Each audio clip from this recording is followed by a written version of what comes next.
We are here at the Greenery with Miss Carol, and we're talking about butterflies. Butterfly. Actually, it's been fun kind of setting up for this segment. I had no idea that there were plants that really were butterfly magnets. Absolutely. What do you call it? The monarch watch? Monarch watch? Monarch watch is specifically set up to save monarchs. They're in decline. Okay. And part of that is because their habitat is being destroyed.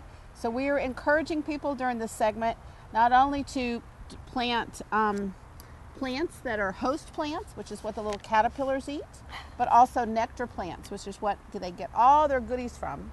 We also have hummingbird plants, but the monarch watch is specifically to draw attention to the way that milkweed is being destroyed in nature, and to get people to go online to Monarch Watch and to learn about what they can do to improve the area for monarchs. So you want to plant milkweed, and we have. Yeah, show me. This is Asclepius, and this is a great... It's a Husibulus? Asclepius. Asclepius. It's a type of milkweed. This is what the caterpillars eat for the monarchs. Okay. And then they come out, but it also gives them ability, they have a funny smell. Okay. So bugs are less likely to eat them. Okay. And it's also a nectar plant for other butterflies. So look how beautiful. It is gorgeous. And I kind of want to even start at the beginning. For people who want butterflies around, are there specific plants that encourage them? Well, anytime you have nectar plants, you want to do these nice cluster flowers. What is that? This is a lantana, and you can do it in the ground cover or like this. Okay. It's one of many good types of plants to plant. But you can do echinacea or coneflower. Those are pretty. Butterfly bush. Pentas are an excellent plant. Okay. Penta? Penta. P-E-N-T-A. Okay. Zinnias. Which I love. Lantana. Impatiens are really good for butterflies and for hummingbirds for shade. Why are those plants specifically good? Is it that they are typically in the shade? Are they in the sun? Most of these are sun plants, and they're single varieties, so they're full of nectar. It's when you go to doubles and more hybrid plants that they're not as nectar producing. Okay. Basically, this is what's considered the composite flower, where they have a big head.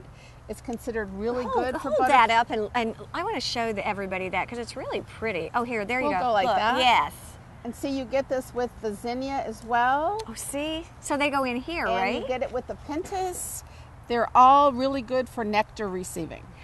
Do butterflies and bees come as a set? When you are encouraging butterflies for a butterfly garden, do you get the wonderful honeybees too?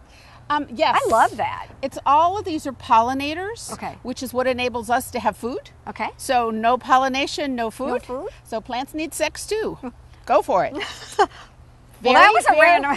Very, very serious. Okay. Hummingbirds tend to like more tubular plants, but they are also serious pollinators. Now, what is this? This is Russella. That's a pretty plant. It's a beautiful plant. This is a fairly mature one, nice and arching. Now, parsley is a host plant. Now, what does that mean? It's what the caterpillars feed on. So not everybody is ready to have the caterpillars come. Okay. But if you like swallowtails, this is one of the host plants for eastern swallowtails. So you want this, and let me see the another. fennel. Oh, and the cilantro. And this is Italian parsley. Okay, look at these. These are all really good. Also citrus. We have a little citrus here. Yeah, I saw that little guy. The flowers, oh, so fragrant. They smell wonderful. Ooh, I love that. It's a nectar plant, and it brings in a swallowtail, and it looks like a little dog poo. Excuse me, bird poo on the leaf, but it's actually a caterpillar, and it grows to be a beautiful giant swallowtail. So if you were to, I'm planting my garden, as we know, If you were to suggest how I begin to encourage butterflies, do I need host plant? What do I need? All of them? Well, you're really good at herbs, and you love herbs. Yes. So, and you always do several pots of herbs.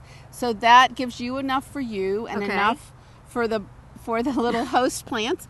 And then when they're through, the plants flush right back out. Okay. So that encourages them to come in. And then a lot of herbs have flowers that are really good as nectar plants, especially mints and sages. So how did you get into this? Is this just something that... I just love flowers, and when you look at what make flowers happy, you see the bees, the caterpillars, and the butterflies. And what's better than to be in a flower garden with all the little butterflies dancing through the garden? I love that. And I'm kind of into the hummingbird too. Hummingbirds are wonderful, and you have all these great flowers, you know, vines, and one of the best plants is the passion vine. Ooh. And that's a host plant for the Gulf fritillary, which you see in the fall. It looks a lot like a monarch. And let me say this, and we say this every time we're here at the Greenery. You don't have to be the expert. Oh, no. They are the experts. And that's what makes it so great. If you come to the Greenery and you're interested in these butterflies, please, please, please come see Carol.